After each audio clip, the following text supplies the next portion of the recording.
All right, chapter 5. We're talking about the history of physical education, kinesiology, sport, a lot of exercise based topics. So it's kind of gives you a little interesting perspective of the field, where it started, and then you can kind of see where it's going also. That's the cool part. So let's get into it here. I'd say again, I'm going to really just highlight a few of the important things for you to understand. But again, this chapter is about the history of physical activity, of sport, of exercise. So within any field, right? Literally any field, if there is a lengthy history to that field, it's good to have some insight because then you can see, that's why maybe things are done this way now because it initiated with this process or these steps. Okay. So that's the first thing I want to say. The second thing is what really summarized this best is a little video that I uploaded, YouTube video you can find within the chapter 5 section. It's not too long, so they do a good job of kind of getting straight to the point and showing you the history of kind of the evolution of sport tied into physical activity and exercise as well. So I definitely would watch that as you have read through some of these slides where they talk about some of the different dates, time frames, that sort of thing. Another one, I uploaded a document for you to download to read, and it's about this concept right here, this very specific slide. So it says comparing sport then and now. So what this one was actually about, this particular slide, is how sport has been shown in the movies over the years. Because sometimes, let's be realistic, that's where we're finding out about the history of different sports.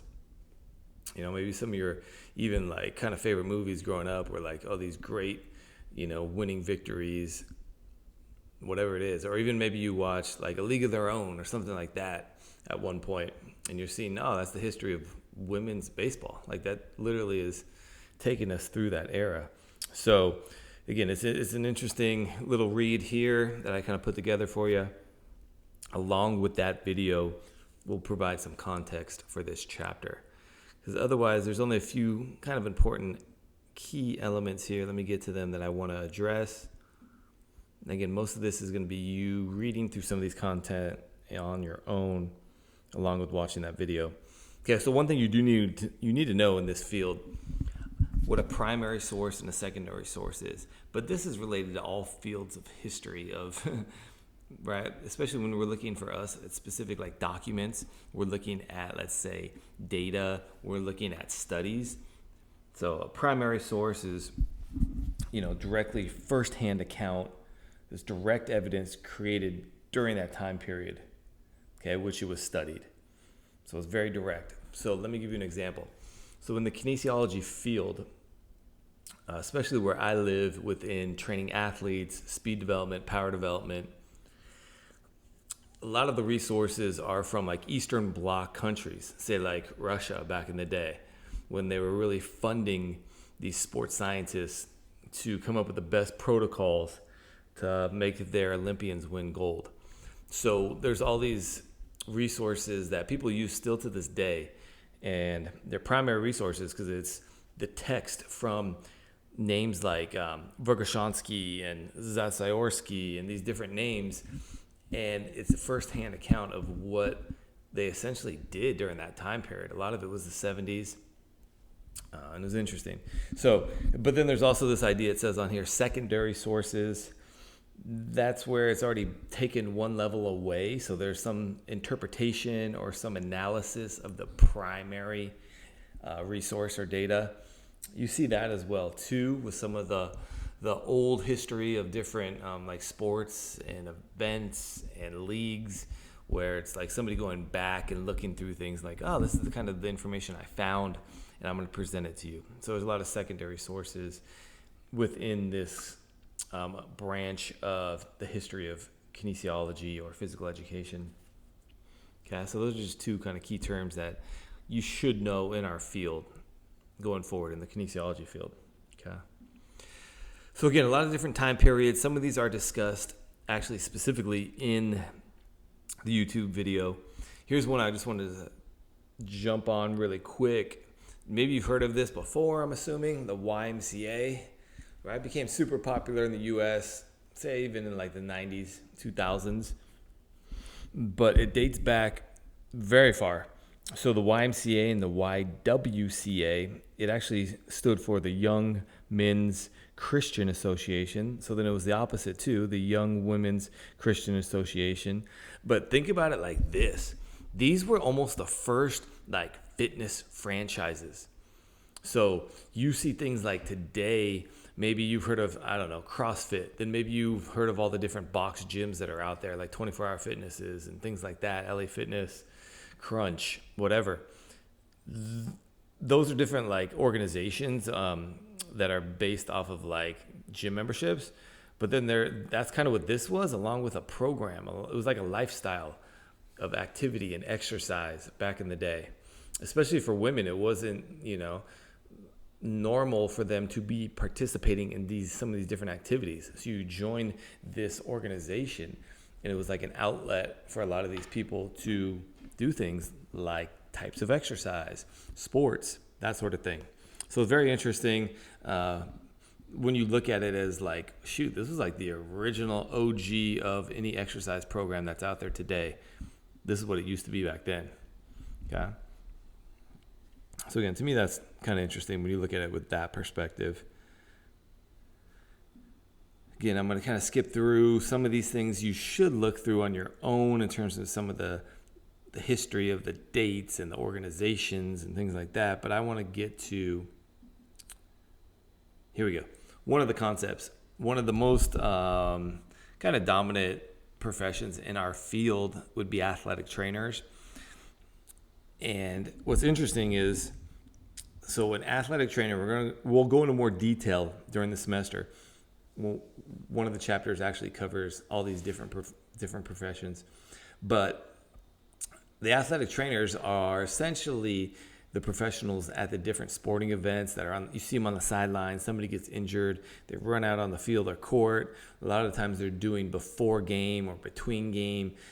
Let's say rehab, injury prevention, rehabilitation from injury.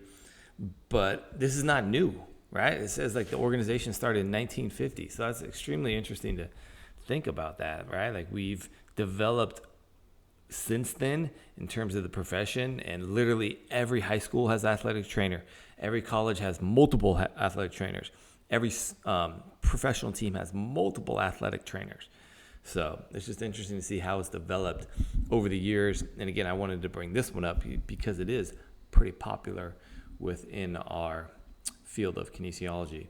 So the other one that's extremely popular right now in the field of kinesiology is physical therapists. So I know this field really well because I grew up with a physical therapist, right? My mom was a physical therapist her whole life. My sister's a physical therapist.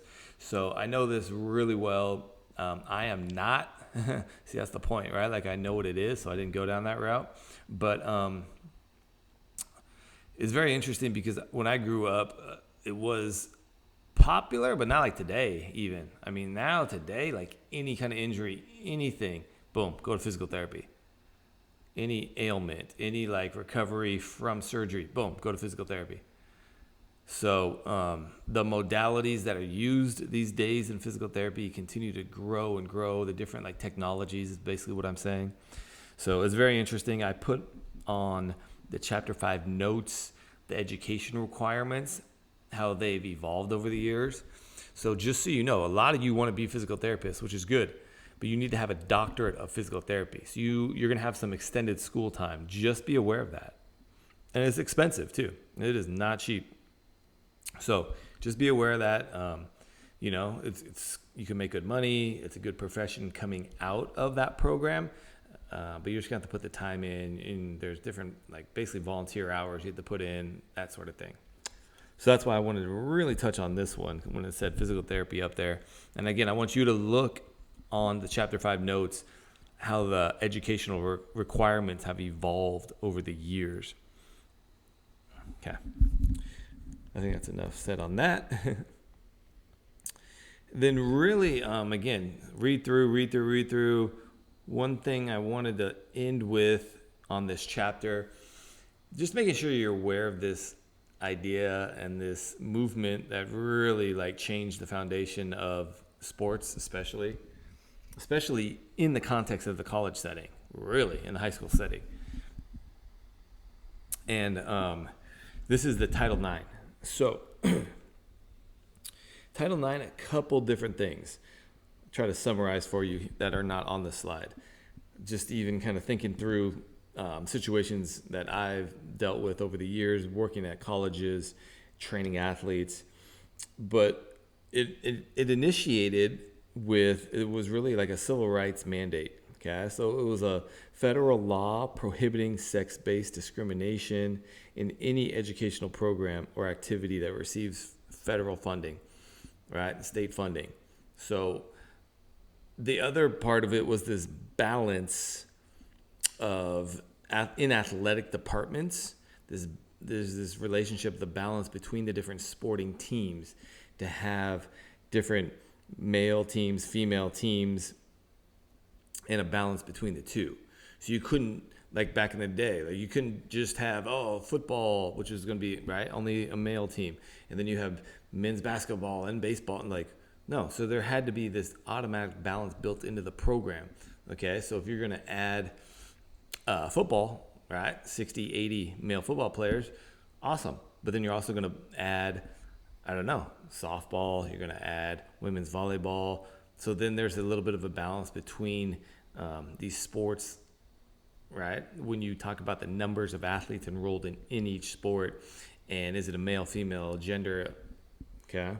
So that's one of the things that kind of is the most important, I would say, right now, like in the college setting, in the high school setting, when they talk about Title IX and the ability to have this kind of equal participation, equal amount of like access to athletic trainers, to strength and conditioning, to locker rooms, to uniforms.